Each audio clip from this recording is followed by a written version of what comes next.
உங்களோடு எந்த பகுதி மூலமாகவும் அவரால் இடைப்பட முடியும், வெளிப்பட முடியும் என்பதை விசுவாசி. சரியா? எனக்கென்று ஆவியானவர் இந்த வேளையில எதை சொல்ல விரும்புகிறாரோ, எதை பேச விரும்புகிறாரோ, நான் அதை கவனமாக கேட்டு பெற்றுக்கொள்வேன், ரிசீவ் பண்ணுவேன் என்ற அந்த விசுவாசத்தோட. அவன் விசுவாசத்தோட, விசுவாசம் என்னைக்குமே பெற்றுக் கொள்ளணும் என்ற அந்த எண்ணத்தோட தான் இருக்குமே தவிர வேற என்ன இருக்கா? தேவன் வருகிற ஒரு வார்த்தை போதும் அது உங்க வாழ்க்கையை மாற்றிவிடும், உங்க சூழ்நிலைகளை மாற்றிவிடும். அந்த வார்த்தை வல்லமை உள்ளது, அந்த வார்த்தை ஜீவன் உள்ளது.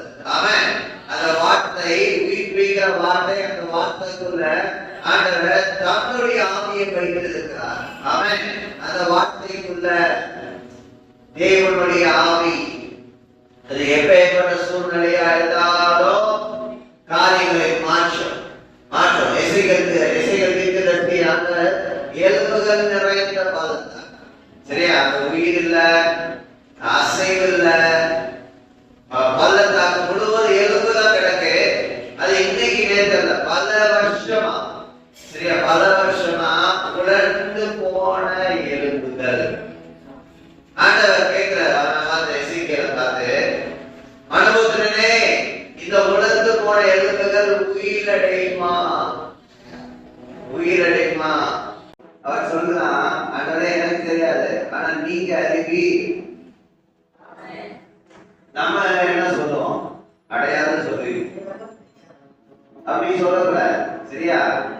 அப்ப எல்லாவற்றையும் அறிந்தவர் அவர் கேட்கும் போது, மனுபுத்திரனே, இந்த உலகத்தை எழுப்புதல் உயிரடையுமா? ஆண்டவரே நீர் அறிவி.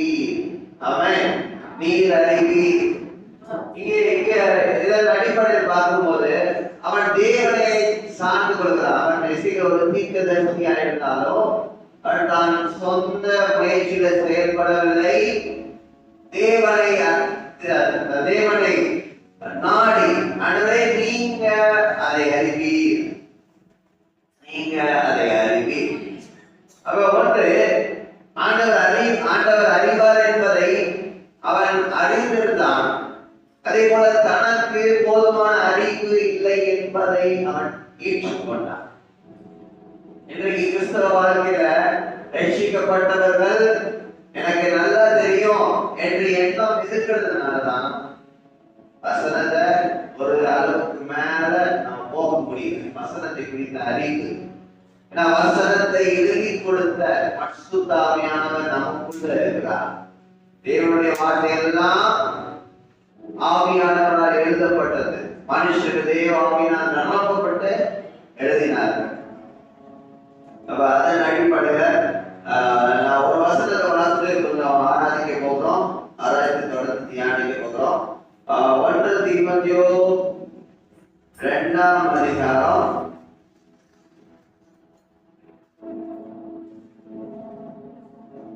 1 தீமோத்தேயு 2ஆம் அதிகாரம் 3ஆம் 4ஆம் வசனம்.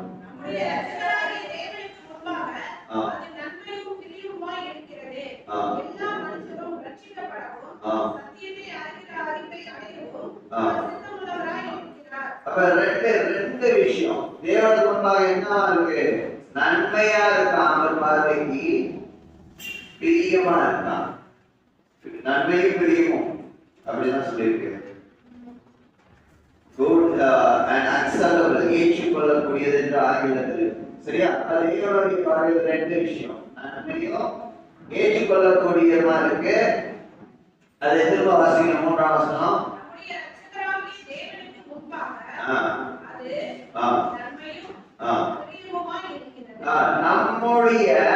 நம்முடைய உங்களுடைய இரட்சகராகிய தேவனுக்கு முன்பாக நன்மையும் பிரியமா இருக்கான். சரியா? உங்க இரட்சகர் நம்முடைய, இது நிறைய பேருக்கு எழுதுறதுனால நம்முடைய போட்டு.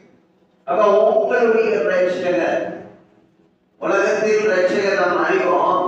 அதே சமயம் இவர் உங்களுடைய இரட்சகர் என்பதை நீங்க அங்கீகரிக்க வேண்டும். ஏற்றுக்கொள்வது மாத்திரமல்ல, இயேசுவை இரட்சகராய் ஏற்றுக்கொள்வது மாத்திரமல்ல, அது ரட்சிப்பு என்பது ஒரு ஆரம்பம் தான். சரியா? அது ரட்சிக்கப்பட்ட ஞானஸ்நானத்துக்கு அபிஷேகம் பெற்ற முடிஞ்சிச்சு அப்படி இல்லை.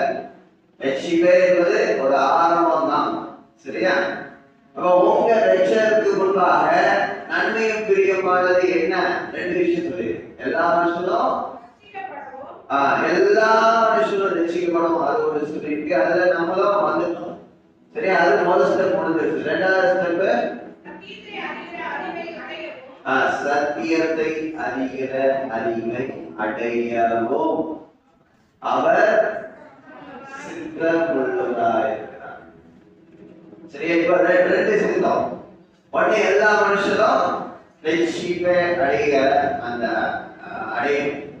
அப்ப மற்றவர்கள் ரட்சிக்கப்படாத அது ஒரு பக்கம் இருக்கு. நான் முதல் லிஸ்ட்ல வந்தேன்.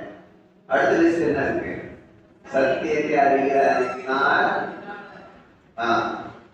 சத்தியத்தை அறிகிற அறிவை அடையவும், சத்தியத்தை அறிகிற அறிவு. சரியா? அப்ப இது சாதாரண அறிவு இல்ல, இது படிப்பு இல்ல, உலக அறிவு இல்ல, சத்தியத்தை அறிகிற அறிவு. சரியா? சத்தியத்தை அறிகிற அறிவு. இதுதான் நிறைய பேர் வளர்ந்து இன்னும் ஒரு முழுமைக்குள்ள வரவில்லை. ரட்சிக்கப்பட்டுட்டோம், முதல் ஸ்டெப் நடந்துருச்சு. ரெண்டாவது ஸ்டெப் சத்தியத்தை அறிகிற அறிவு அடைய வேண்டும்.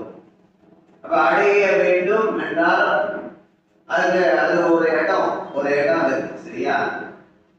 ஒரு நிலை, ஒரு இடத்தை நான் அடைந்து விட்டேன் என்றால் அந்த இடத்துக்கு நான் போய் சேர்க்கிறேன்.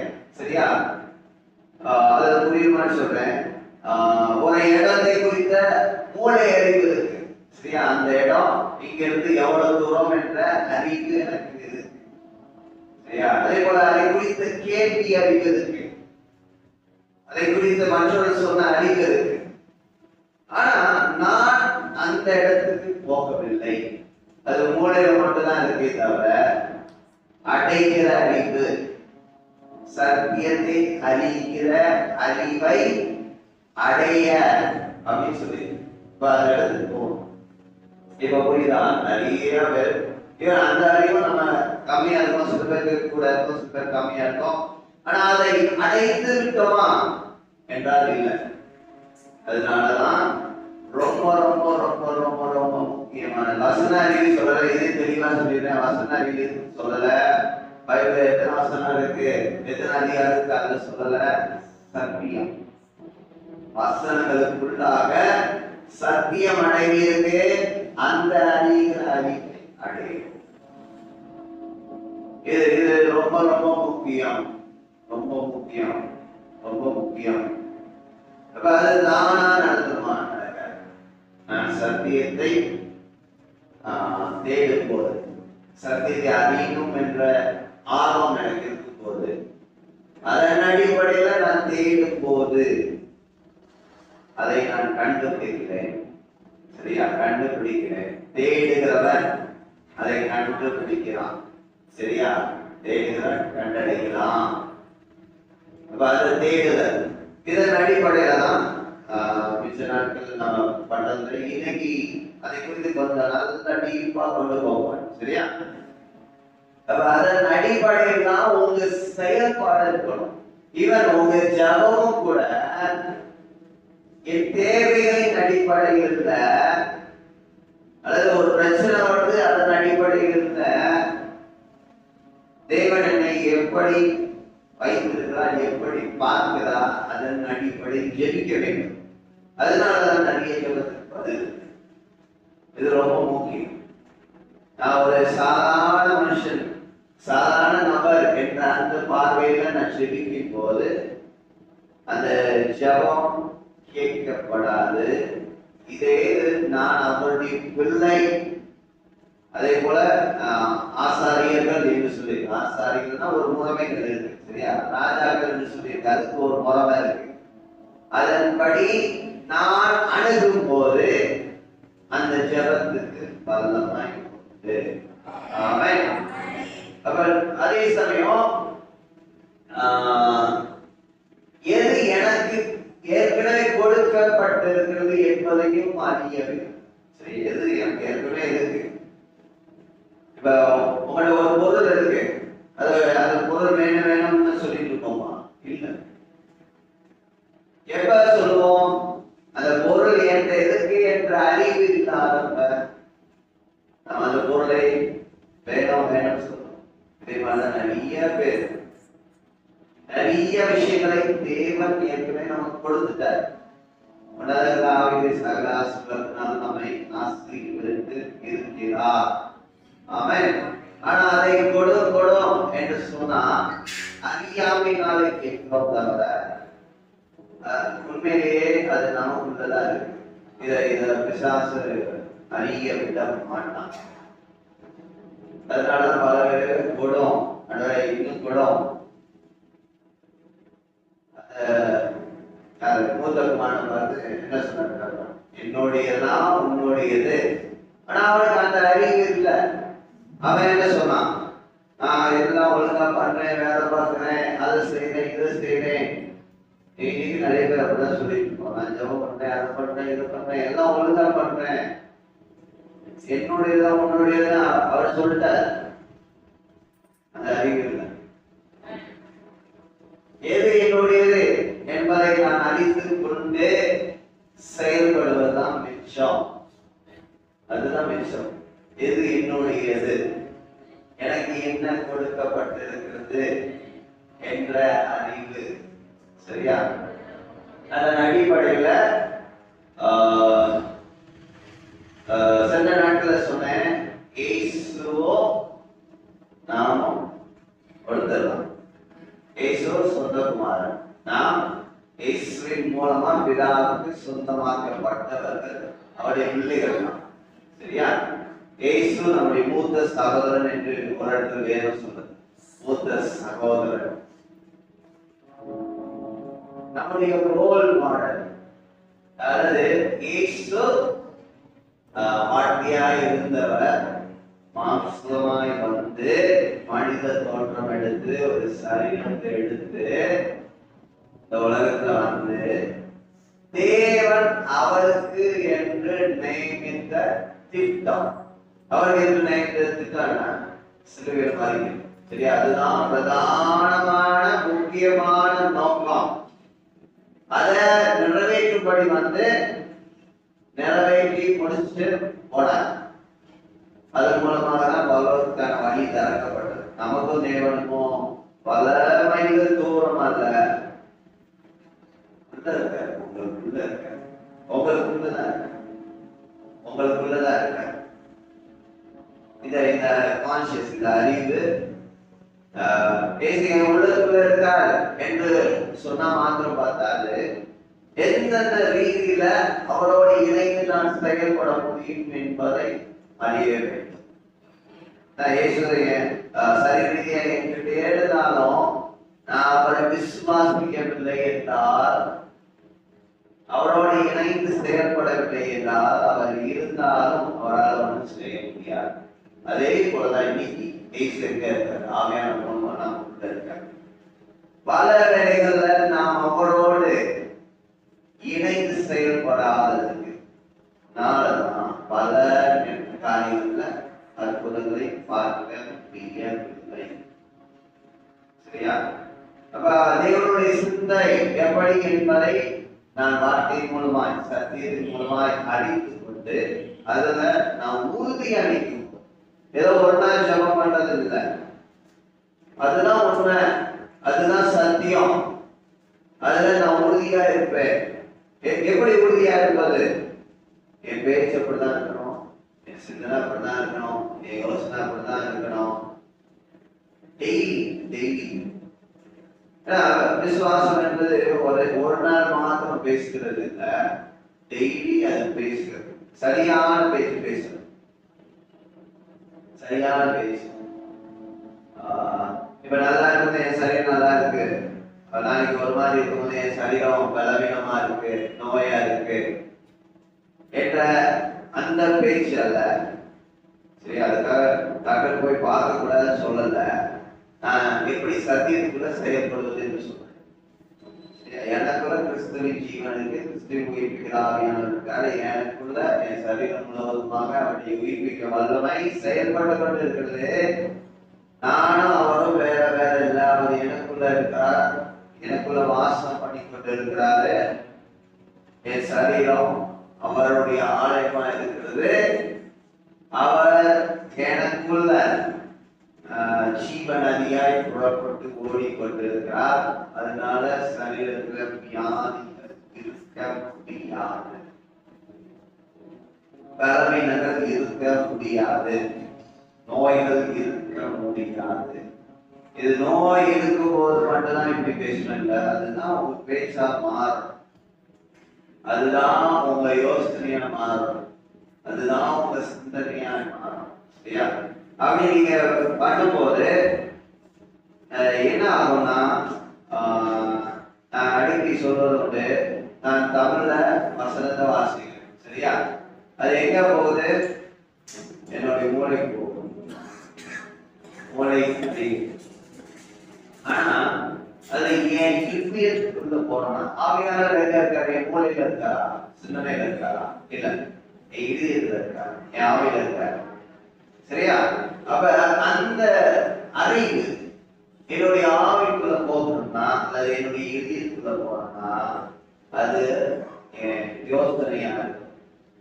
தியானம் தியானிக்கிற மனுஷன் பாக்கியவான் அப்படின்னு சொல்லிடுச்சு. பாக்கியவான், தியானிக்கிற மனுஷன் பாக்கியவான். நம்ம என்ன சொல்லுவோம்? நான் ஆசீர்வதிக்கிறேன். தியானிக்கிறவனே பாக்கியவான் சொல்லிட்டார். இரவு போல தியானிக்கிற மனுஷன் பாக்கியவான். அப்ப நான் என்ன பண்ணணும்? இது தெரிந்து விட்டேன். சரியா? நான் தியானிச்சா ஆசீர்வாதம், ஆசீர்வதிக்கப்பட்டவன் பாக்கியவான். அப்ப என்ன பண்ணணும்? அடுத்து தியானிக்கணும். நம்ம நீங்க என்ன நான் அப்படிலாம் பண்ண மாட்டேன். திரும்ப வயசுவா என்ன ஆசீர்வதியும் ஆசீர்வதியும் ஆசீர்வதியும் அப்படிதான் பண்ணுவேன். ஏன்னா அது எப்படி சொல்றது, பழைய பாடல நிறைய இடங்கள்ல இருக்கு. கிளாஸ் இருக்குது, பிரியம், அப்படி நிறைய விஷயம். சரியா? ஆனா இப்ப நான் ஆசீர்வதிக்கப்பட்டு இருக்கிறேன். எபேசியர் 1:3 படி கிறிஸ்துவுக்குள் உன்னதங்களில் ஆவிக்குரிய சகல ஆசீர்வாதத்தினாலும் நம்மை ஆசீர்வதிப்பவர்கள் ஆசீர்வதித்து இருக்கிறார். சரியா? அப்ப இந்த அடிப்படையில சத்தியத்தை அடைகிற அறிவை அடையவும். சரியா? இதன் அடிப்படையில நான் பேச போறேன். அதுக்கு முன்னாடி கொஞ்சம் 15 நிமிஷம் ஆராதிக்கும். கொஞ்சம் சேர் சைக்கிள் கொஞ்சம் ஒரு அடி தள்ளி வந்துடுறீங்களா?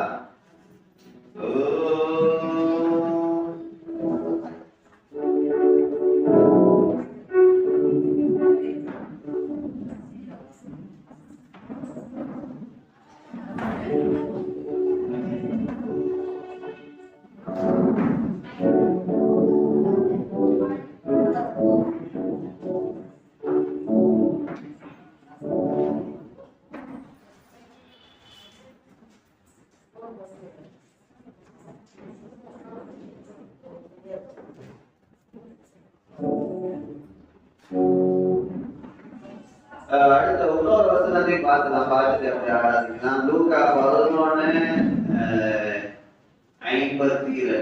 லூக்கா 11:52.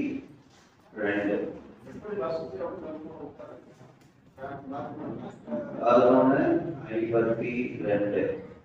நியாயசாஸ்திரிகளே, உங்களுக்கு ஐயோ! அறிவாகிய திருவுருவாய் வைத்துக் கொண்டீர்கள். நீங்களும் உட்பிரவேசிக்கிறதில்லை, உட்பிரவேசிக்கிறவர்களையும் தடை பண்ணுகிறீர்கள் என்றார். இவைகளை அவர்களுக்கு புதுகையில் வேத பாரகரும் பரிசேயரும் அவர்கள் குற்றஞ்சாட்டும் பொருட்டு அவர் வாயிமொழியில் ஏதாயும் விடை கண்டுபிடிக்க வேண்டும் என்று உபாயம் பண்ணி அவரை மிகவும் நிறுத்தவும் அநேக காரியங்களை குறித்து பேசும்படி அவரை ஏவவும் தொடங்கினார்கள். இந்த இடத்துல அறிவாகிய திறவுகோல் அப்படின்னு சொல்லி, சரியா? அறிவாகிய திறவுகோல். அப்ப சாவியே எங்க இருக்கு? அறிவாகிய. தீமதியில பார்த்தோம் சத்தியத்தை அடைகிற அறிவு, சரியா? இங்க லூக்கா 11:52 அறிவாகிய திறவுகோல், சாவி, அறிவாகிய சாவி, சரியா? அறிவாகிய சாவி. சாமியால என்ன எதுக்காக? ஒரு ஒரு கதை திறந்து ஒரு அறைக்குள்ள போவதற்காக, சரியா? அப்ப அறிவாகிய சாவி அப்படின்னு இங்க சொல்லியிருக்கு. இங்க சொல்லியிருக்கு, நீங்களும் நியாய சாஸ்திரிகள், அந்த நாட்கள் இருந்த நியாய சாஸ்திரிகள் பார்த்து இயேசு சொன்னாரு, நீங்களும் போறதில்ல, உட்பிரவேசிக்கிறவர்களையும் தடை பண்ணுகிறீர்கள். இத எப்படி சொல்றேன்? நான் இந்த காலத்துக்கு ஏற்ற மாதிரி சொல்றேன். நான் அடிக்கடி சொல்வது என் பிரசங்கத்தை கேட்டுட்டு அப்படியே போயிடாதீங்க. போய் உட்கார்ந்து நேரம் எடுத்து தியானிங்க, வாசிங்க. அப்பதான் உங்களுக்கு தெரியும் அதற்குள்ள எவ்வளவு ரகசியங்கள் இருக்கு, சரியா? இப்ப நான் இன்னைக்கு இந்த சம்பவம் எப்படி அடித்து போடுகிறார்கள் என்று நடக்குதுன்னா, ஒரு விஷயத்த நம்ம தியானிக்கிறோம்.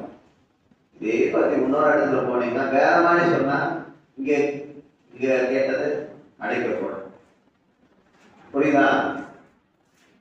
அல்லது அதை குறித்து நீங்கள் தியானிக்காவிட்டால், இன்னைக்கு சொல்கிற வார்த்தை அல்லது ஒரு நாள் பேசுகிற வார்த்தை நீங்கள் தியானிக்காவிட்டால் என்ன ஆயிரும்?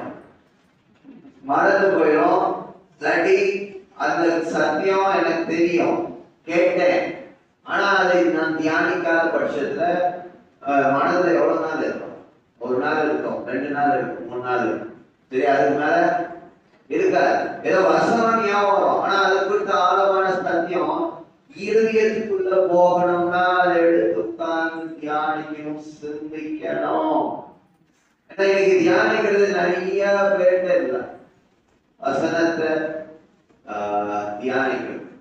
அப்ப சில பேர் நினைப்பாங்க வேத தியான புத்தகம் வாங்கி படிச்சுட்டா தியானம். அது இல்ல, அதை சொல்றது. ஏன்னா இன்னைக்கு நிறைய அப்படி வந்து அது அவங்க தியானிச்சு எழுதி கொடுத்துருக்காங்க. நீங்க எடுத்து தியானிக்கணும்.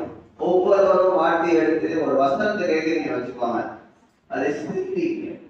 ஆவியானவரை இதை குறித்த தெளிவா விளக்கத்தை கொடுங்க அப்படின்னு கேட்கும்போது ஆவியானவர் உங்க கண்கள் திறப்பாரு. அவர் அதை புரிந்து கொள்வது இது புரிந்து கொள்வது மட்டும் அந்த அற்புதத்தை கொண்டு வரும் உங்களுக்கு, அவ்வளவுதான். இது வெறும் அறிவு மாத்திரம் இல்ல, இது செயல்படக்கூடிய அறிவு, வெளிப்பாட்டின் அறிவுன்னு சொல்லுவாங்க, சரியா? கேள்வியின் அறிவு அல்ல, அல்லது படிக்கிறதுனால வருகிற அறிவு அல்ல, இது வெளிப்பாட்டு அறிவு, அது செயல்படக்கூடிய அறிவு, சரியா? இப்ப சுகத்தை பத்தி நிறைய பேருக்குள்ள எண்ணம் என்னன்னா, ஆண்டவர் என்னை சுகமாக்கணும், சரியா?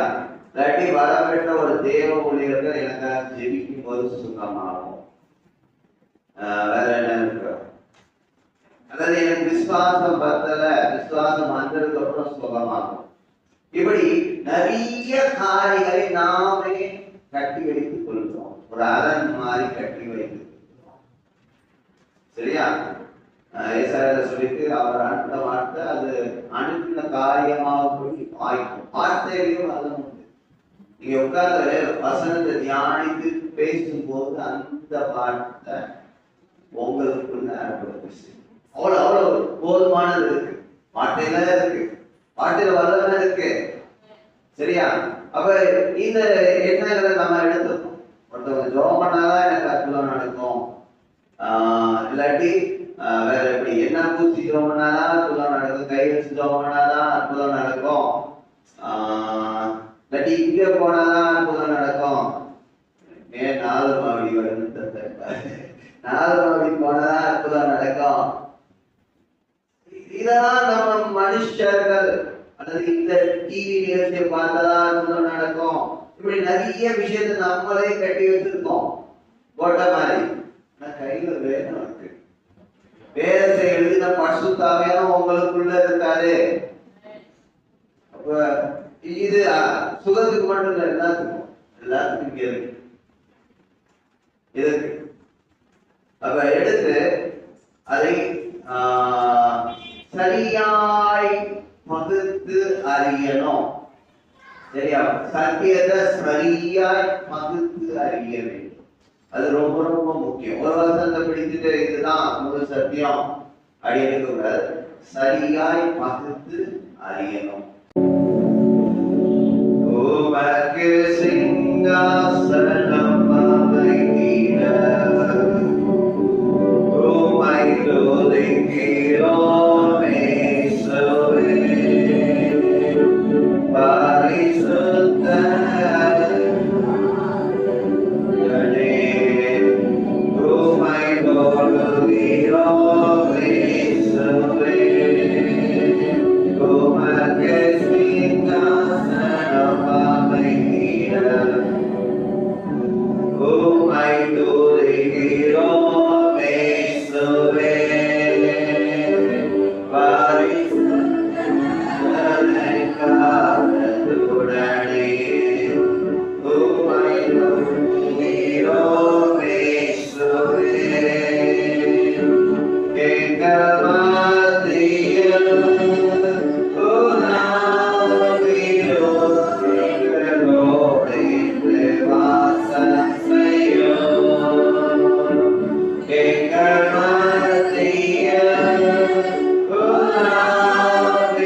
Shit.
சரியா? பெரிய அத எப்படி சொல்றது, பெரிய பவர் ஜெனரேட்டர் நமக்குள்ளதான்.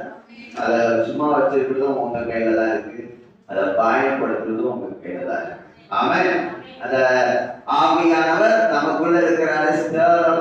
ஆவியை அனல் மூட்டி எழுப்பி விடுங்க. அது யார் செய்யணும்? நீங்க தான் செய்யணும். இன்னைக்கு அதை அனல் மூட்டணும். அதோட அதுல டெய்லி அனல் மூட்டணும்.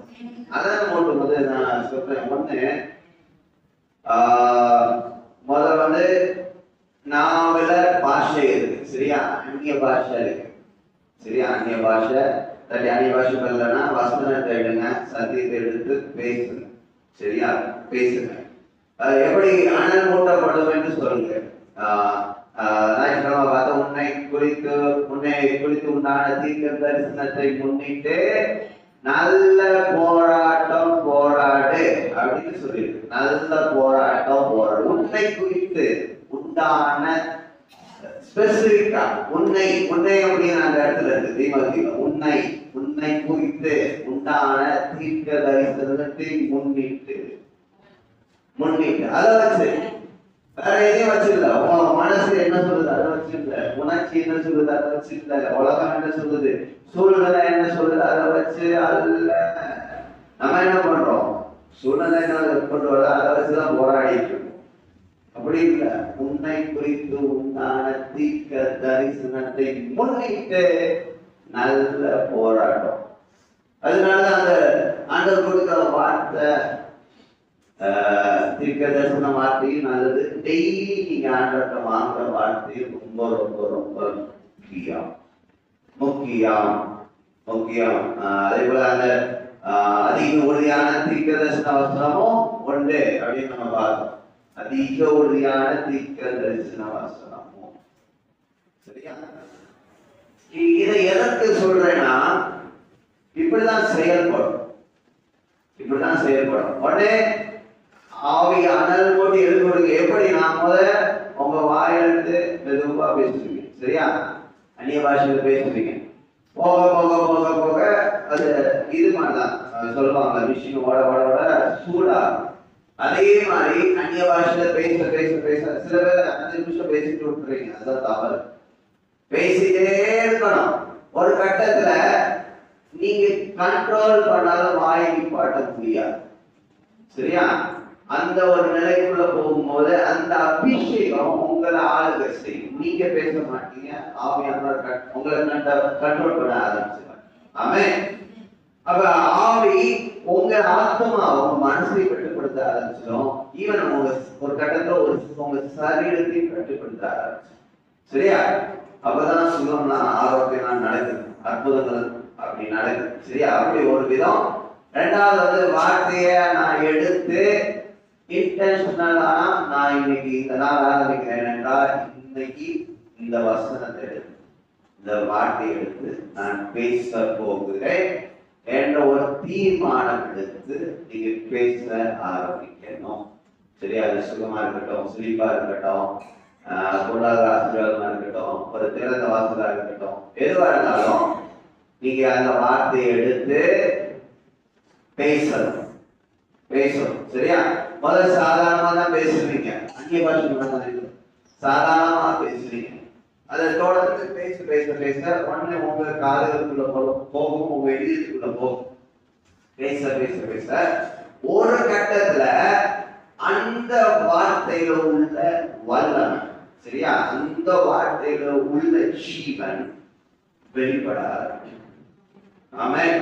நம்ம ஜபத்துல ஒரு தடவை சொல்றதுனால அல்ல, பேசிட்டே இருக்கணும், சரியா?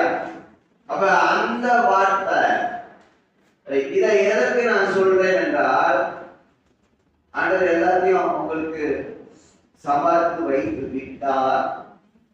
மாச கல்ல தான் பார்க்கணும், சரியா? ஆனா உங்க பேர்ல தான் இருக்கு, ஏன் உங்க பேர்ல இருக்கு சொல்றேன்னா, கிறிஸ்து உங்களுக்குள்ள இருக்கிறாரு, அவர் மூலமா அது உங்களுக்கு சொந்தம். கிறிஸ்துவுக்கு அவருடைய வாக்குத்தத்தங்கள் எல்லாம் ஆம் என்றும் ஆமென் என்றும் இருக்கு. இல்ல ஒருவேளை நடக்கும், இல்ல நடக்காது, முடியாது. அப்ப கிறிஸ்துவுக்குள் ஆம், சரியா? அது அவர் சொல்றது ஆம் முதல்ல. ரெண்டாவது ஆமே நம்ம சொல்றது, அவரோட அக்ரி பண்ணணும், சரியா? அது 1:1 நினைக்கிறேன், சரியா? அக்ரி பண்ணணும், அவ்வளவுதான், சரியா? கிறிஸ்து ஆமென்றும் ஆமென் என்றும் இருக்கிறது. இங்கதான் நிறைய வேலைகள்ல பிசாசு அந்த கேப்ல விளையாடு. என்ன, நீ ஆசீர்வாதம் பெற்றுக்கொள்வதற்கு தகுதி இல்லை. உங்களுக்கு தகுதிப்படுத்தினது அவர். உங்களை தேடி உங்களை தம்முடைய பிள்ளையார் மாத்தினது அவர். பாவமணியார் அவர் நமக்காக பாவமாகி நாம் தேவ நீதியாகும்படி பாவமணியார் அவர் நமக்காக பாவமான 2:5 அதே போல 2:24 நினைக்கிறேன். நான் பாவத்துக்கு செத்து நீதிக்கு பிழைத்திருக்கும் படிக்கு பாவத்துக்கு கொஞ்சமா செஞ்சுட்டு இருக்கேன், இல்ல பாவத்துக்கு செத்தாச்சு. இதை புரிந்து கொள்ளுங்க. இது தெரியாதனாலதான் இன்னும் நிறைய பேர் பாவத்தோட போராடி இருக்காங்க. நான் பாவத்துக்கு செத்து நீதிக்கு பிழைத்திருக்கிறேன். ஆமென். அப்ப இந்த கான்சியஸ், இந்த எண்ணம் உடையவர்களாக வருஷத்துமாகலன்னா இது குறைவான அறிவு. நான் பாவத்துக்கு செத்துட்டேன், நீதிக்கு பிழைத்திருக்கிறேன். நான் இயற்பின் ராஜ்யம் தான் ஒளியின் ராஜ்யத்தின் பிள்ளையா இருக்கேன். நான் அன்பின் குமாரனுடைய ராஜ்யத்துக்குரியவனா இருக்கிறேன். அப்ப அந்த ராஜ்யத்துக்குரியதுதான் எனக்கு தான். அந்த மைண்ட் செட், அந்த எண்ணம், அந்த பேச்சு, அந்த சிந்தனை, அந்த தியானம் இருக்கும் போது, சரியா? திங்கட்கிழமை நடந்த விஷயம் சொல்றேவா? 26ஆம் தேதி எல்லாருக்கும் நடந்துச்சு. நான் அதுல ஒரு ஜபம் நடத்த போகுது. மத்தியானத்துக்கு மேலதான் எனக்கு கொடுத்தாங்க 2:45. அவங்க ஏதோ ஒரு குறிப்பா சொல்லி இதோன்னு சொன்னாங்க. நான் சரியா கூட கவனிக்கல. ஏன்னா அவங்க குறிப்பெல்லாம் சொல்லிட்டு கடைசி ஏன் வேலை சொன்னாங்க. நான் ஏதோ ஆரம்பிச்சு ஆவியான வழி நடத்துகிற மாதிரி நான் சொன்னேன். இதை எதற்கு சொல்றேன்னா, ஒரு தீர்க்கதரிசன வார்த்தை வரும்போது அதை கொண்டு வந்து பேசுகிறோம், நமக்குள்ளே வச்சிருக்க கூடாது, சரியா? அப்ப நான் அந்த வார்த்தை கர்த்தர் எழுந்தருள்வார், சத்துருக்கள் சிதறடிக்கப்படுவார்கள் என்ற வார்த்தை என் வாயில வந்துச்சு. அதை பேசிட்டேன், சரியா? சொல்லி ஜபம் பண்ணி அடுத்து கூட்டம் முடிவடைய 1 மணி நேரம் தான் சொல்றேன். நான் எதுக்கு சொல்றேன்னா, யாரோ ஒருவர் அந்த தீர்க்க தரிசன மண்டலத்தில் தரப்படும். அதுக்கு முன்னாடி இருந்தவங்க என்ன பண்ணாங்க எனக்கு தெரியல. நான் திறந்தேன், ஆவியான சொல்றேன். அந்த அடுத்த 1 மணி நேரத்துல அந்த ஒரு வார்த்தையை மட்டும் ஒரு 20-30 பேர் 30 தடவை சொல்லி பண்ணியிருப்பான். எனக்கு ஷாக் ஆயிடுச்சு. அப்புறம் புரிந்தது, 1 மணி நேரத்துல எப்படி சாத்தியம் அது நடக்கும். அப்பதான் அந்த தீர்க்க தரிசன வார்த்தைய நான் பேசும்போது இந்த மண்டலம் திறக்கப்படுகிறது. யாரெல்லாம் நடத்துறாங்க, எல்லாரும் அந்த வார்த்தையை சொல்றாங்க. ஒரு பாட்டும் பாடுறாங்க, அந்த பாட்டு தான். கர்த்தர் எழுந்தருள்வார், சத்துருக்கள் சிதறடிக்கப்படுவார்கள். அந்த ஒரு ஜாக் ராபர்ட்ஸ் பாட்டு நினைக்கிறேன், சரியா? அந்த பாட்டு தான் பாடுறாங்க, எல்லாரும் அதெல்லாம் சொல்றாங்க. நானே எப்போது ஷாக் ஆயிடுச்சு. ஏன்னா காப்பி எடுத்த 1-2 பேர் அடிப்பாங்க, எல்லாருமே அதே சொல்றாங்க. அப்ப என்ன சொல்றாங்க, அந்த தீர்க்க தரிசனம் மண்டலம் திறக்கப்படும் போது, ஆவியான ஒரு வார்த்தையை கொடுக்கும் போது, நான் பேசும் போது அது செயல்படுது. சொல்றேன், எல்லாருடைய மனதுக்குள்ளே அது உள்ள போயிருக்கு. மனதுக்குள்ள சிந்தனைக்குள்ள அது தீர்க்க தரிசன மண்டலம் போயிருக்கு. அதே மாதிரி இந்த வார்த்தை செயல்படும், சரியா? வார்த்தை செயல்படும், ஆனா பேசும். ஆவியான சொல்லும்போது பேசுங்க, பேசுங்க. மனசுக்குள்ளே ஒரு வார்த்தையை கொடுத்தாலே ஸ்தோத்திரம் மூடி வச்சு போயிடாங்க.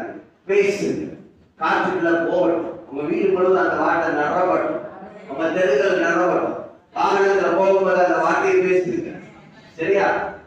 அப்படியே பேசிட்டு இருங்க. ஏன்னா இதுதான் ஏசாயாவில் சொல்லியிருக்கிறேன், அவர் அனுப்பின, அவர் கொடுத்த வார்த்தை, அனுப்பின வார்த்தை அனுப்பப்பட்ட காரியமாகும்படி வாய்க்கும். இதுல சந்தேகம் இல்லை, இதுதான் அனுப்பப்பட்ட வார்த்தை. இப்ப புரியுதா? ஒரு பக்கம் பிரசங்கம் வழியாக வரலாம், இன்னொரு பக்கம் ஆண்டவர் அனுப்பின வார்த்தை. உங்களுக்கு அந்த நாள்ல என்ன வார்த்தை அனுப்புனாரோ அது சீரியஸா எடுத்து அதுதான் உங்க சாவி. சரியா? அந்த நாளுக்கான சாவி அதுதான். அது உங்க அற்புதத்துக்கான சாவி அதுதான். இதை புரிஞ்சுக்கோங்க. நம்ம என்ன பண்ணுவோம்? எங்களா அற்புதம் ஒரு அற்புதத்தை பார்த்துட்டு இருக்கோம். ஆனா சொல்றாரு அதுதான் உன் சாவி. நான் கண்ணை பார்த்தாதான் நம்புவேன், பணம் வந்தாதான் நம்புவேன், இல்ல அந்த ஆள் வந்தாதான் நம்புவேன்னா நம்மள மாதிரி என்னது அழியாமல் இருக்கிறவங்க யாரும். இதுதான் சாவி. புரியுதா? அந்த வார்த்தை வந்தோடனே அதை பயன்படுத்து. அதுக்காக பயன்படுத்தின உடனே நடக்கும்னு சொல்ல மாட்டேன். ஆனா நீங்க விசுவாசத்துடனே ஆண்டவர் எனக்கு கொடுத்த வார்த்தை என்று சொல்லி அதை எழுதி வைத்துக் கொண்டோ அதை பேசும்போது வாசனம். ஆமென். இதை செய்ய இந்த ஆண்டுல ஒரு மாசம் முடிய போகுது. சரியா? செய்ய ஒவ்வொரு விஷயத்திலும் அற்புதங்களை பார்க்கணும். ஒவ்வொரு விஷயத்திலும். ஏன்னா சொல்லிட்ட அனுப்பின வார்த்தை அனுப்பின காரியம் வாங்கும்படிதான் பாய்க்கிறோம். அது வெறுமையா எங்க திரும்பாரு, வெறுமையா போகாது. அது எதற்காக அனுப்பப்பட்டதோ எதற்காக உங்களுக்குள்ள போடப்பட்டதோ அந்த வேலையை செஞ்சுட்டு தான் அது வரும். இப்ப புரியுதா? என்னைக்குமே லைட்டா எடுத்துடாதீங்க. ஒரு வார்த்தை என்ன நான் உதாரணம் சொல்லிட்டேன். லைட்டா எடுத்துடாதீங்க, அதை செயல்படுத்தணும். அதே போல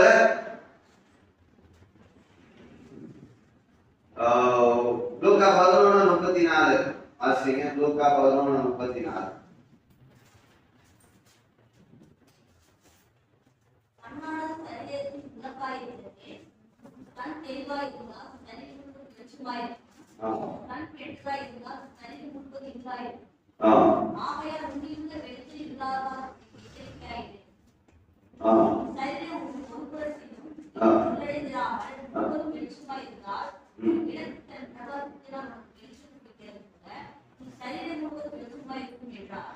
இந்த இடத்துல ஒரு விஷயம் பாருங்க.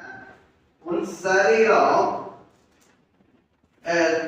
ஒரு புறத்தில் அந்த வசனம் திரும்ப வாசிங்க. 36.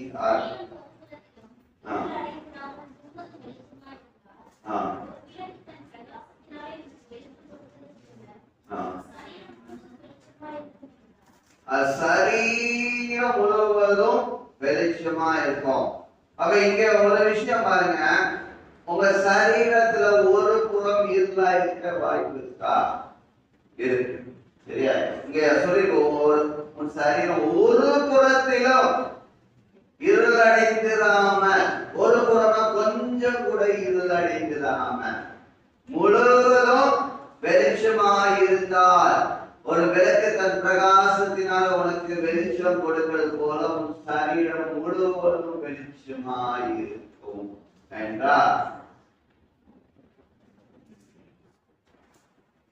அதே போல அது ஒன்று 35ஆம் வசனம் சொல்லுது, உன்னில் உள்ள வெளிச்சம் இல்லாதபடியும் எச்சரிக்கையாயிரு. அப்ப ஒரு புறம் கொஞ்ச பகுதியில் இருக்க வாய்ப்பு இருக்கு, இருக்கிற வெளிச்சமும் இருளாக வாய்ப்பு இருக்கு. சரியா? அப்ப அதற்கு வழி என்ன என்றால், கண்ணானது சரீரத்தின் விளக்காய் இருக்கிறது. உன் கண் தெளிவாய் இருந்தால் உன் சரீரம் முழுவதும் வெளிச்சமாய் இருக்கும். சரியா? வெளிச்சமா இருக்கும். இப்ப இப்படி சொல்றேன். நான் சரீர கண்களை சொல்லாம மனக்கண்கள் அப்படின்னு எடுத்து கொள்றேன். சரியா? மனக்கண். அப்ப உங்க மனக்கண்கள் பிரகாசமுள்ள மனக்கண்களை கொடுக்க வேண்டும் என்று வேண்டிக் கொள்கிறேன் என்று பவுல் ஒரு இடத்துல சொல்றார். சரியா? பிரகாசமுள்ள மனக்கண். அப்ப அந்த மனக்கண் எப்படி இருக்கணும்? பிரகாசமா இருக்கணும், தெளிவா இருக்கணும்னா ஒரு கண்ணாடி போடுகிறோம், அதுல ஸ்கிராட்ச் போர்டு இருந்தா என்ன ஆகும்? நம்ம பார்க்கறதுலாம் போட தெரியும். அதே போல நம்ம கண்ணிலே சிலர் பார்த்துருக்கீங்களா? கண்ணை கசக்குனா என்ன கருப்பா தெரியும். சரியா?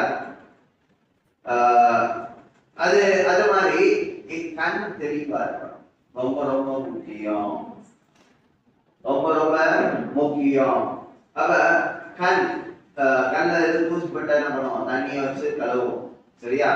அதே போல வார்த்தையாய வெளிச்சம், வார்த்தையாய தண்ணீர், அதை வைத்து நான் ஒவ்வொரு நாளும் என் கண்களை தெளிவாக்கணும். தெளிவில்லாட்டி, மனக்கண்கள் தெளிவில்லாட்டி நம்ம இடறியா அல்லது தடுமாறும். சரியா? தடுமாறும். ஒரு விஷயம் வந்துட்டா என்ன ஏது பண்றது ஒன்றும் தெரியாது, பயம் இருக்கும், ஒரு தோல்வியின் எண்ணம் இருக்கும், சோர்வு இருக்கும், கேள்வி இருக்கும், வேற என்ன இருக்கும், சந்தேகம் இருக்கும், எதிர்மறையான எண்ணங்கள் இருக்கும். ஏன்னா உங்க கண் என்ன தெளிவா இல்லை.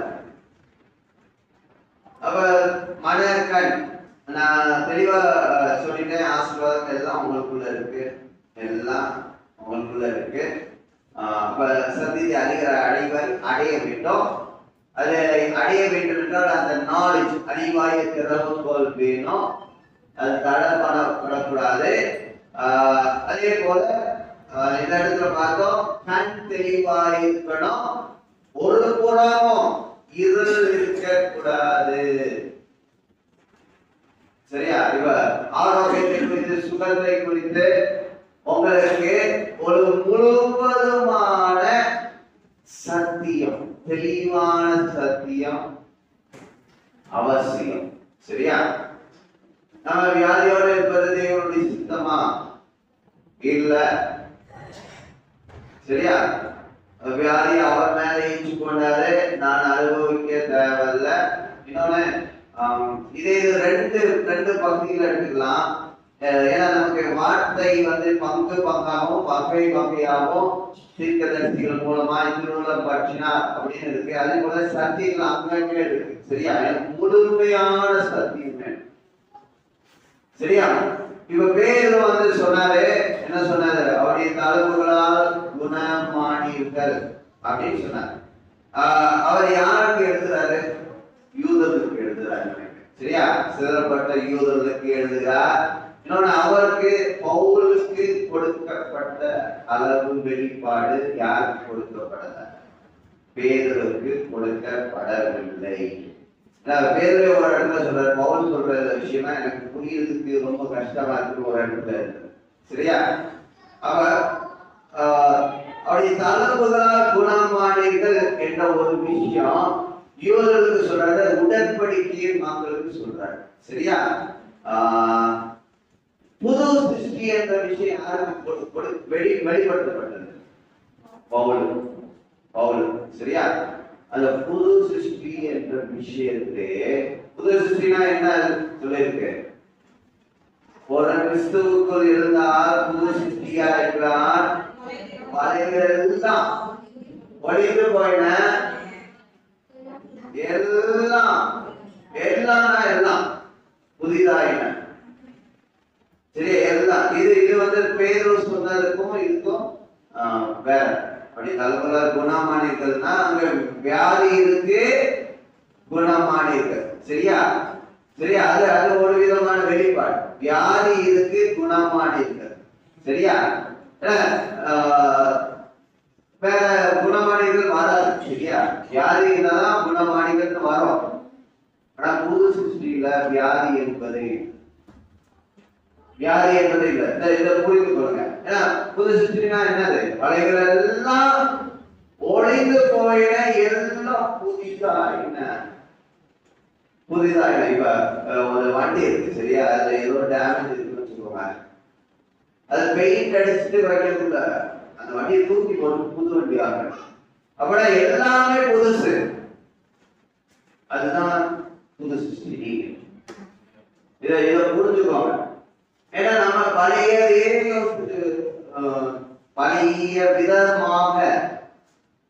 விதமாக நான் ஒன்றும் ரசிக்கப்படுவதற்கு முன்பாக அப்படின்னு நான் சொல்ல மாட்டேன். ரசிக்கப்பட்டு எல்லாம் பல வருஷம் ஆயிடுச்சு. ஆனா அந்த பழைய மனுஷனுக்குரிய எண்ணங்கள், பழைய மனுஷனுக்குரிய நடக்கைகள், பழைய மனுஷன் யாரு ரசிக்கப்படாதவங்க. சரியா? அவங்கள மாதிரியே அவங்களுக்கும் யாருக்கும் தான் எனக்கு வரும். அவங்களுக்கு கஷ்டம் தான் எனக்கு கஷ்டம் வரும். அவங்கள தீய காரியங்கள் மேற்கொண்டா என்னையும் மேற்கொள்ளும். அவங்களுக்கு கடன் பிரச்சனை தான் எனக்கும் இருக்கும். இதெல்லாம் பழைய வைக்கும். சரியா? ஆனா புதிய மனுஷன்ல எல்லாம் புதிதாயிடும். பழையவர்கள் எல்லாம் ஒழிந்து போயின, எல்லாம் புதிதாயின. புதுசுனா புதுசு, அங்க வியாதி என்பதே இல்லை. அப்ப இந்த அறிவு ஏன்னா நம்ம இதே நான் இப்பதான் எனக்கு தோணுது, ஆனால் இதை சுகமாக்குவார் அதை சுகமாக்குவார் இப்படிப்பட்ட விதத்துல நம்ம நடத்திருக்கோம். இப்ப தோணுது சரீரத்தில் வியாதி இல்லை என்பதை அறிக்கை பண்ணது.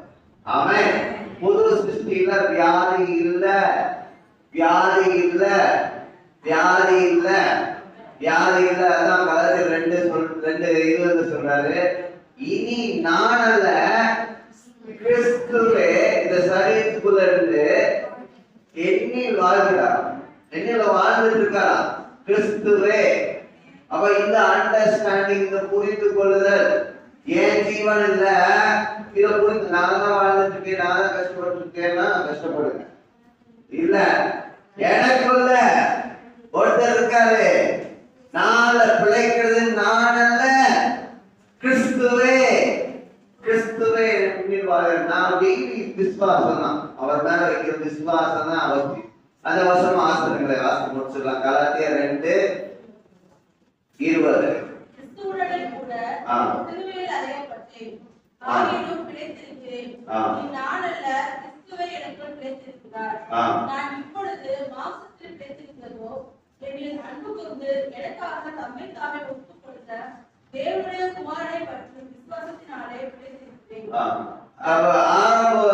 ஆரம்பம் எப்படி வருது? கிறிஸ்துவுடனே சிலுவையில் அறையப்பட்டேன். சரியா? கிறிஸ்து சிலுவையில அறையப்படும் போது அவர் மாம்ச சரீரத்துல அறையப்பட்டார். சரியா? அந்த சரீரத்து மேல பாவம் வைக்கப்பட்டது. பாவம் வைக்கப்பட்டது மாத்திரமல்ல, என்னுடைய பழைய மனுஷனும் பழைய எல்லாம் ஒழிந்து போயின என்று எதை சொல்லுது? இதுதான் இல்ல, அவர் இன்னைக்குதான் சிலுவையில அறையப்பட்டார். 2000 வருஷத்துக்கு முன்னாடி, நான் இப்பதான் இல்ல, சத்தியமா சத்தியம். சரியா? அவரோடு கூட நான் சிலுவையில் அறையப்பட்டேன். என்னுடைய வியாதியின் சரீரம் அறியப்பட்டது, என்னுடைய தரித்திர சரீரம் அறியப்பட்டது, என்னுடைய ஞான அறிவு குறைவு சரீரம் அறியப்பட்டது, என்னுடைய ஜென்ம சரீரம் அறையப்பட்டது, அல்லது முடியாத சரீரம் அறையப்பட்டது. வேற என்ன சொல்லலாம்? என்னுடைய பலவீனமான சரீரம் அறையப்பட்டது. இப்படி நிறைய சொல்லலாம். சரியா? எதெல்லாம் அறையப்பட்டது என்று சொல்லலாம். அல்லது என்னுடைய பாவ பழைய மனுஷன், பாவ மனுஷன் அறையப்பட்டான், அறையப்பட்டான், அறையப்பட்டான். இது சத்தியம், இது உண்மை. ஆனா நம்ம டெய்லி நமக்கு இதுதான் விசுவாசம். இது நடவாம விசுவாசி நடக்க வேண்டும். விசுவாசிக்கிறேன் சொல்லிட்டு நடக்கலன்னா அது நடக்கல, அவ்வளவுதான்.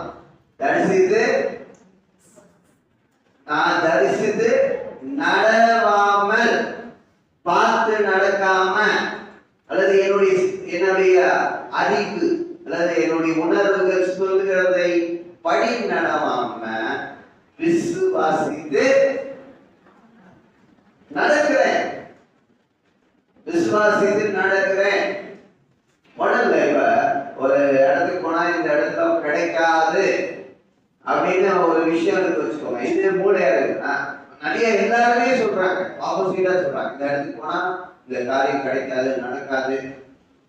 ஆனா இது தரிசித்து நடக்கும். சரியா? இதே ஆண்டவர் உங்களோடு கூட பேசுகிறார், நீ போ அந்த இடத்துக்கு, நடக்கும். இங்க 100 பேர் சொல்றாங்க நடக்காது, நாங்களும் போய் பார்த்தோம் நடக்கல. ஆனா நம்ம என்ன பண்ணுவோம்? இவங்க சொல்றதுதான் நம்ம. ஆனா இங்க ஒருத்தர் சொல்லுவாரு, நீ போ, அங்க காரியம் நடக்கும். இதான் விசுவாசத்துக்கு நடக்கும். விசுவாசத்துக்கு உட்கார்ந்து இருக்கேன், அது வரும் அப்படிங்கிறது. நீங்க போகணும், போனாங்க நடக்கும். இப்படிதான் செய்யப்படும். சரியா? அப்ப இந்த விஷயங்கள்லாம் சத்தியத்தை அறிந்து செயல்படும்.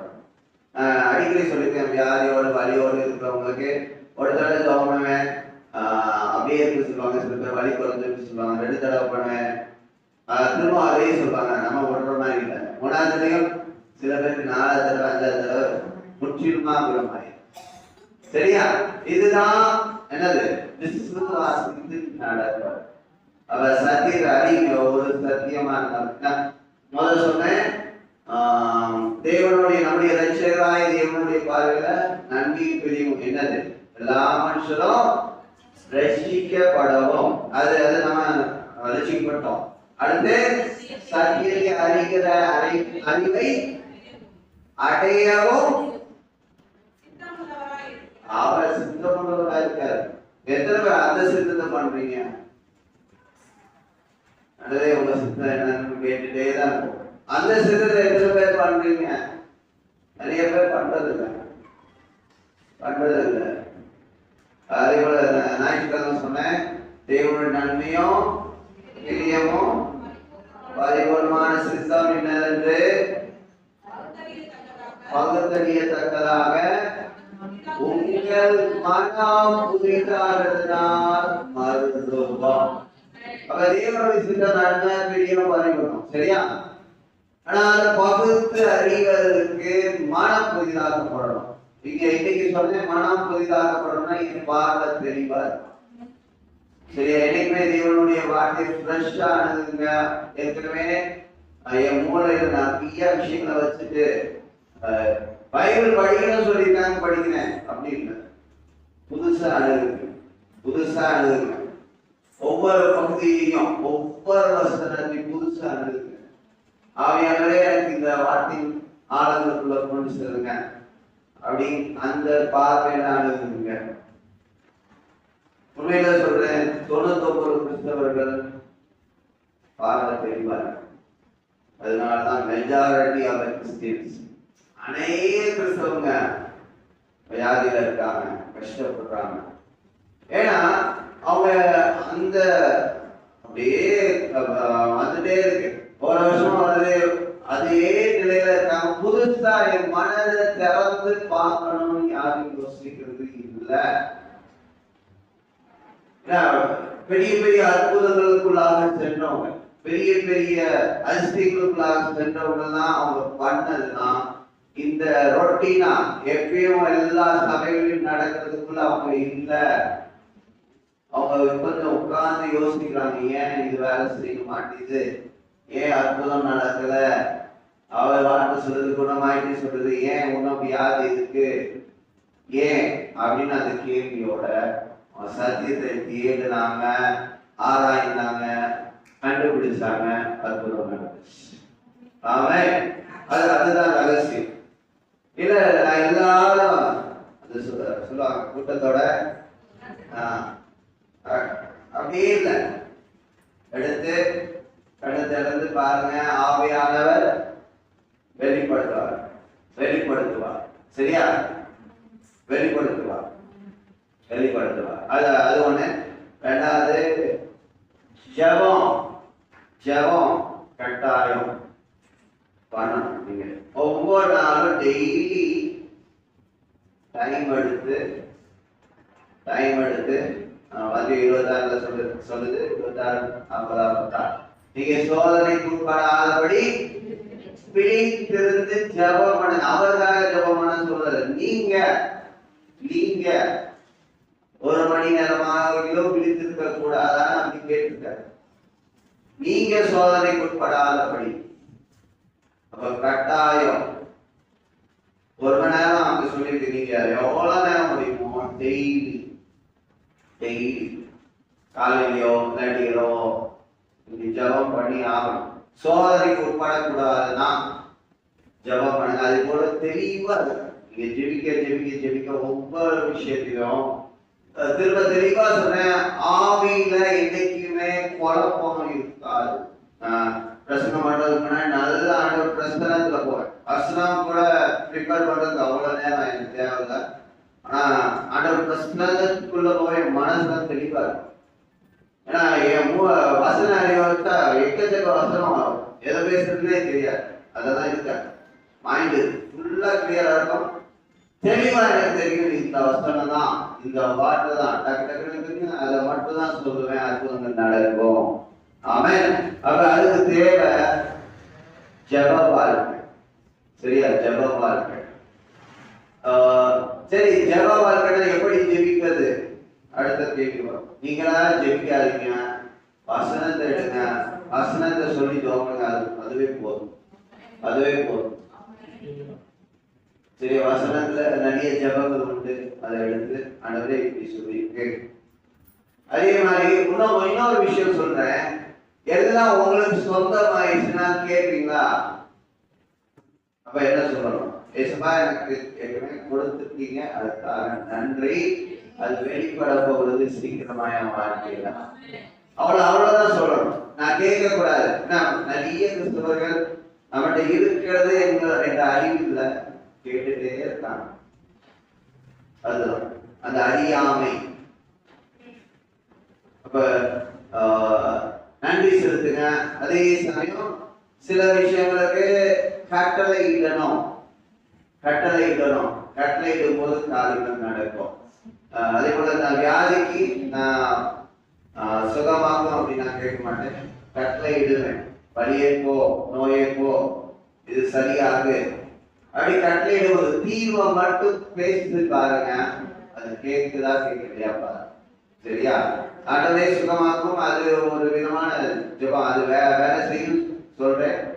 ஆனாலும் இது முழுமையான அறிவு. கட்டளை இடுங்க, பேசுங்க. உங்க சரீரத்துல எங்கெங்க பிரச்சனை இருக்கோ, திரும்ப சொல்றேன், உங்க சரீரத்துல எங்கெங்க வியாதி இருக்கோ, உங்க கைகளை உங்க சரீரத்துக்கு மேல வச்சு இயேசுவின் நாமத்துல வலியே நீங்கி போ, கட்டியே மறைந்து போ, இந்த நோய் என் சரீரம் விட்டு நீங்கி போ, புது பலன் உண்டாகட்டும், கிறிஸ்துவின் ஜீவன் செயல்படுவதாக அப்படி நீங்க பேசும்போது அது நடக்கும். சரி, அப்படி கண்டு முடிஞ்சோம்லாம். பரிசுத்தாவியானவரே, இந்த வார்த்தையின் வெளிச்சத்துக்குள்ளாக எங்களை கொண்டு வந்தீங்க. அறிவாகிய திறவு போல் என்று நாங்கள் படித்தோம். சத்தியத்தை அறிகிற அறிவை அடைந்து என்ற வார்த்தை பார்த்தோம். அதே போல இங்க கண்கள் தெளிவா இருக்கும் போது எங்க சரீரத்தில் ஒரு புறமோ இருள் இருக்காது. அந்த இருள் இருக்கக்கூடாது. உன்னில் உள்ள வெளிச்சமும் இல்லாதபடி எச்சரிக்கை, ஒரு வார்னிங்கை கொடுக்குறீங்க, ஒரு எச்சரிப்பை கொடுக்குறீங்க. அதனால இந்த நாட்கள்லப்பா நாங்க சத்தியத்தின் வெளிச்சத்துக்குள்ள செல்லும் படிக்கு எங்க மன கண்கள் தெளிவா இருக்கட்டும் சுவாமி. தேவையில்லாத மனுஷ கற்பனைகளை நாங்க வைத்து எங்க மனதை கூடாக்கி கொள்ளாதபடிக்கு, அல்லது தேவையற்ற கட்டுக்கதைகள் நாங்க எங்க மனதை கூடாக்கி கொள்ளாதபடிக்கு, எல்லாவற்றிலும் ஒரு தெளிவை நாங்கள் பெற்றுக்கொள்ளும்படிக்கு இந்த நாட்களை உதவி செய்யுங்க. பிப்ரவரி மாதம் நாங்க ஆரம்பிக்கும் போது அந்த ஒரு தெளிவான மனநிலைமையோடு ஒவ்வொரு பகுதியின் அற்புதங்களை அதிசயங்களை பார்க்க உங்க நாமம் எங்க வாழ்க்கை மூலமாய் மீட்கப்பட போது அதற்காக நன்றிப்பா. எல்லாரையும் தொட்டுட்டீங்க, சுகப்படுத்திட்டீங்க, அதற்காக நன்றி. மீண்டும் ஒருமுறை உங்க பிரசனம் அவங்களை நிரப்புவதாக, அவங்களை பலப்படுத்துகிறது, அதற்காக நன்றி. அவங்க சுகமாய் அனுப்பப்படுறாங்க, ஆரோக்கியமாய் அனுப்பப்படுறாங்க, அதற்காக நன்றிப்பா. உங்க நாமம் மகிமைப்படுவதாக இயேசுவின் நாமத்தில் பிதாவே, ஆமென். என் ஆத்மாவே கர்த்தரை ஸ்தோத்திரி, என் முழுவதுமே பரிசுத்த நாமத்தை ஸ்தோத்திரி. என் ஆத்மாவே கர்த்தரை ஸ்தோத்திரி, கர்த்தர் செய்த சர்வ வல்லமையை மறவாதே. ஆமென்.